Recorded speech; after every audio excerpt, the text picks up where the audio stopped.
Hello everybody, and welcome to example 2. We are still looking at page 4 in the workbook here, and this is going to be another example of using the substitution rule to calculate an indefinite integral. So we're looking for an antiderivative for the function e to the x over e to the x plus 1.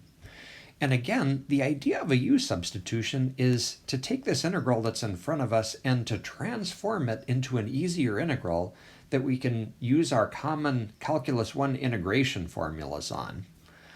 Okay, so the idea is to pick a u to get us started here. And in this case, turns out that a good choice for u is just to take u to be the denominator.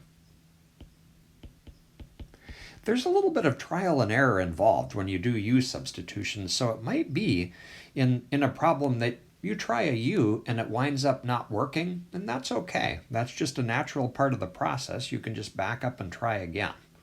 Okay, so let's see what happens if we use this particular choice of u here. Well, if u is e to the x plus 1, then we have the derivative of u is just e to the x. Okay, derivative of e to the x is e to the x, and the 1, when you take its derivative, it goes away. We'll stick a dx on the end of that.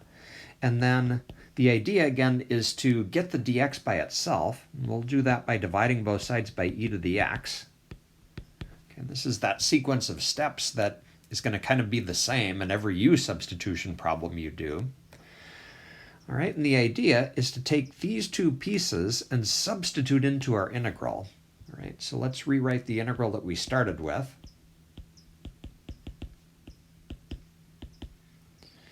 Okay, and you can see that the denominator is going to have the u that we started with, so we'll substitute that piece, e to the x over u, and the other piece that we want to substitute is the dx.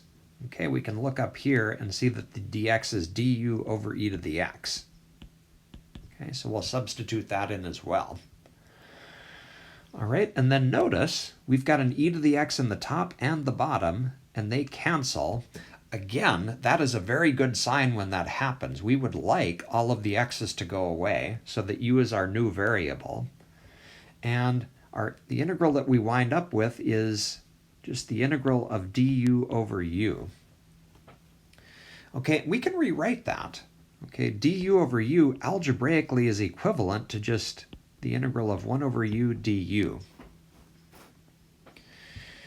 All right, and then what it comes down to is, can we do this integral that's sitting in front of us? Can we find an antiderivative for 1 over u? Okay, well, let's take a look at that list of common calculus 1 integral formulas and see if we can find that. Do you see a formula on this list that resembles what we had? Notice that it looks like formula number 2, the integral of 1 over x dx, is the natural log of the absolute value of x plus c. That's the antiderivative formula that we need. Okay, so going back to our problem, we can look at the integral of 1 over u du and say that its antiderivative must be the natural log of the absolute value of u. Okay, and last step is to just fill in that u. U is equal to e to the x plus 1.